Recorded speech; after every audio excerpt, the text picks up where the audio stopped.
Roosevelt once said, and I paraphrase, "It is not the critic who counts, not the woman who points out how the strong woman stumbles or where the doer of deeds could have done them better.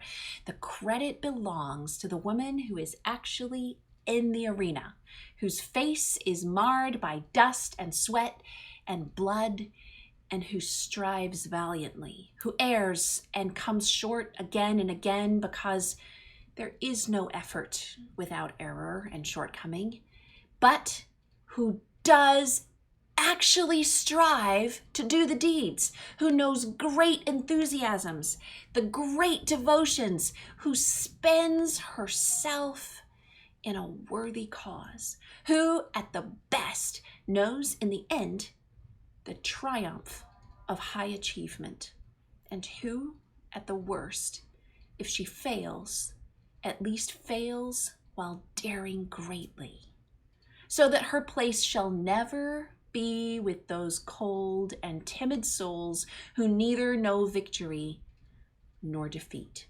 Of course, Brene Brown has made Teddy Roosevelt's quote very, very famous as well. I posted this on my page and I got this comment underneath.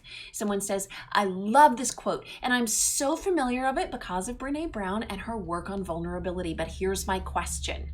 My question, this person asked me, is how do you balance being vulnerable in relationships without being taken advantage of? And the person who left this question went on to say, like, hey, I don't mean this as a dumb question. I thank God for a wonderful spouse, but I know that a lot of people get vulnerable and they try to trust and they see that as a good thing, and it leaves them open to becoming victims of abuse. So can you write more about how to avoid that? Because I'm sure there are many others who need to know. Well, I did. So right now I want to give you 4 key tips to being able to embrace vulnerability without getting exploited or leaving yourself open to exploitation. So first of all, number 1, intentional vulnerability has to be measured against 2 things: the safety of any given relationship plus your current level of strength and stability. So that's 2 things: safety of them plus the strength of you. The stronger you are, the more you may choose to risk a higher level of vulnerability. Why? Well, because you can handle it. If you can't, don't go there. Now, the second thing is my friend Megan Cox over at Give Her Wings, which is amazing. She described it like this: give someone 1% and see what they do with it. If they prove trustworthy with that 1%, then give them 2%. Don't leap to huge amounts of trust and vulnerability without proof of safety and the other person's ability to handle the treasure that is your heart, your reputation, your life, whatever is on the table. Third, look for the fruit of the Spirit in those you trust. Not virtue signaling, sorry, it's a tough word. Not public shows of piety, not grand gestures, not look how awesome I am because I'm so holy and spiritual. Look for authentic traits of things like patience, kindness, gentleness, goodness, faithfulness, joy, love, peacefulness, self-regulation, self-discipline, also known in the Bible as self-control.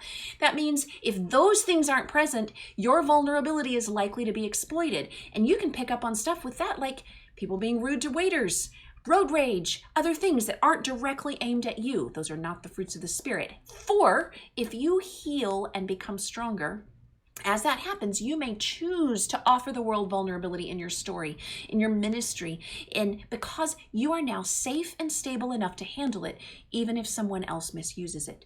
But you do that with discretion and wisdom, and only after you are healed to the point that it is not going to tear you back down. 4 key things, just those 4.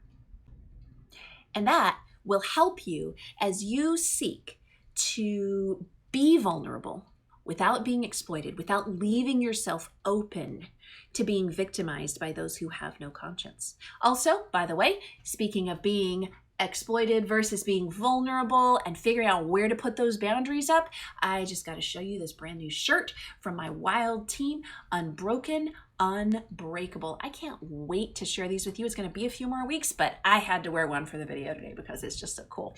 Anyway, thank you for sticking around with me for these 4 keys to vulnerability, safe vulnerability, and I'll see you next time.